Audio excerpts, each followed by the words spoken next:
Back in 2016, Conor McGregor wasn't just on top of the world, he was the world.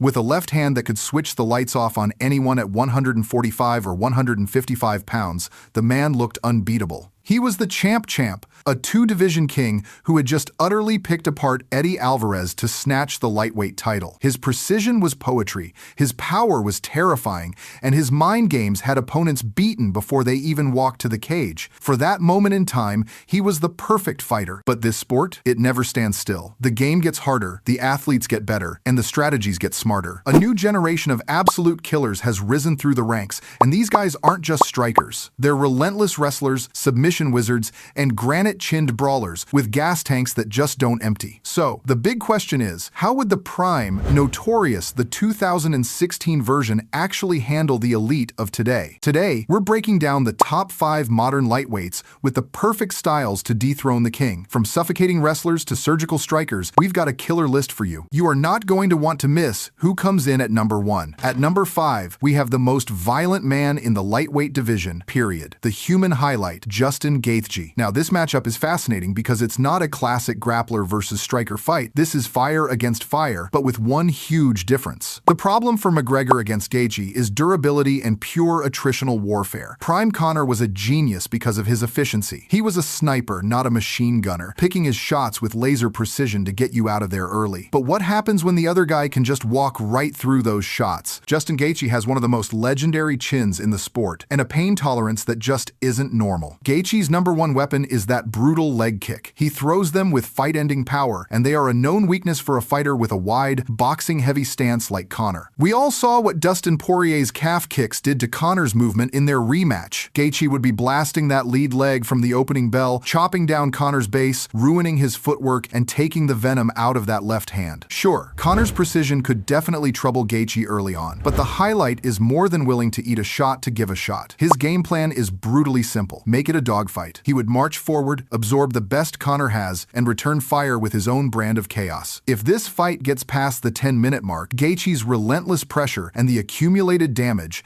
especially to the legs, would start to change the entire fight. As Conor's cardio fades, Gaethje's power stays right where it is. This fight isn't just about technique, it's about will. And Justin Gaethje has proven over and over that his will to inflict and endure punishment is second to none. Sliding in at number 4 is the former lightweight champion and the UFC's all-time king of submissions, Charles "Do Bronx" Oliveira. Oliveira is a completely different kind of problem, a unique and terrifying threat that Prime McGregor simply never ran into. He's a fighter who isn't just a submission ace, but one who actively invites chaos on the feet. The problem for McGregor against Oliveira is the constant, suffocating dual threat. You can be knocked out or submitted at any given moment. Prime Conor's power was built on the fear he put in his opponents. But Charles Oliveira does not fear getting hit. In fact, he sometimes uses getting knocked down as a way to lure you into his world, the mat. His ability to recover is legendary. He's been dropped in fights multiple times only to rally back and get the finish. And that right there changes everything for Conor. His laser-like striking is still a massive danger, but every single punch he throws carries a monumental risk. If he drops Oliveira, he can't just dive in for the finish, because that's walking right into the spider's web. That split second of hesitation could be all Oliveira needs to recover. On top of that, Oliveira's striking has become genuinely lethal. He marches forward, throws in high volume, and has sneaky power. He also has a 74-inch reach, identical to McGregor's, which takes away one of Conor's usual physical advantages against shorter opponents. A Prime McGregor loved picking apart guys from the outside, but he'd have a much harder time keeping Oliveira at the end of his punches. Oliveira's world-class BJJ is the ultimate safety net. He can afford to be reckless on his feet because he knows that one mistake from Conor, one overextended punch, one bad scramble, and the fight is seconds away from being over. He's the most prolific finisher in UFC history for a reason, and his style demands an impossible level of perfection from a guy like McGregor for every single second of the fight.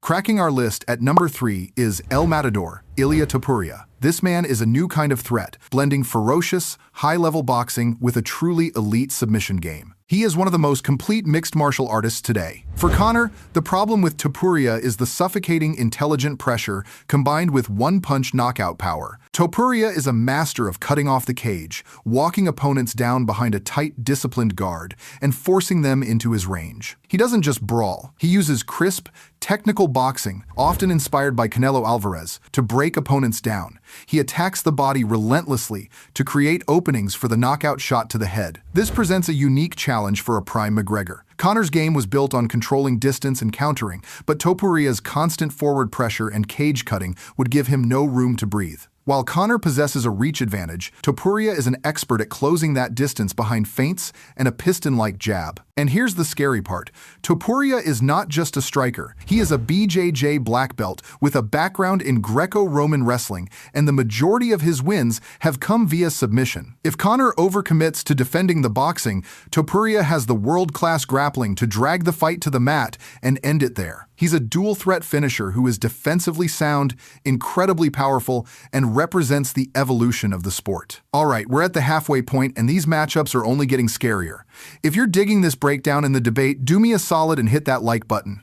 And if you want more deep dive MMA analysis, make sure you subscribe and ring that notification bell so you never miss a video. Now, let's get to the top two. Coming in at number 2 is the man many believe is the very future of this division, Arman Tsarukyan. Tsarukyan is the blueprint for the new breed lightweight. He blends explosive, powerhouse wrestling with an ever-improving, technical striking game.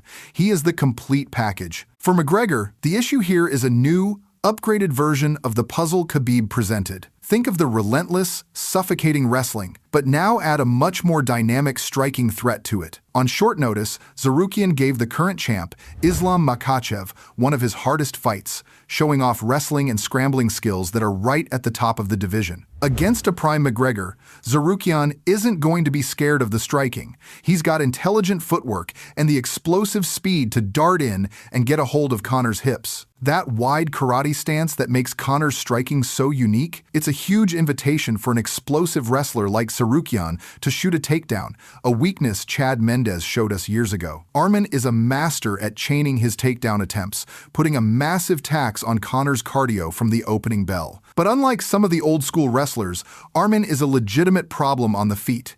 He can switch stances, he throws nasty kicks, and his boxing is getting sharper with every fight. That means Conor can't just sell out to stop the takedown. He has to respect the hands, which just creates more openings for Arman to get the fight where he wants it. And once it's on the mat, his top control and ground and pound are vicious. He's got the engine to do it for 5 rounds, just systematically taking his opponent apart. He's younger, he's faster, and he represents the evolution of the exact style that was always Conor's kryptonite. And at the number 1 spot, to the surprise of absolutely nobody, is the reigning defending UFC lightweight champion, Islam Makhachev. If Khabib Nurmagomedov was the unsolvable riddle for Conor McGregor, Islam Makhachev is that same riddle, version 2, with fewer bugs and more ways to beat you. The problem here is simple: inevitability. Makhachev is the living embodiment of the most dominant style in MMA history, that suffocating Dagestani sambo and wrestling, and he's polished it to a razor's edge. His grappling isn't just about taking you down.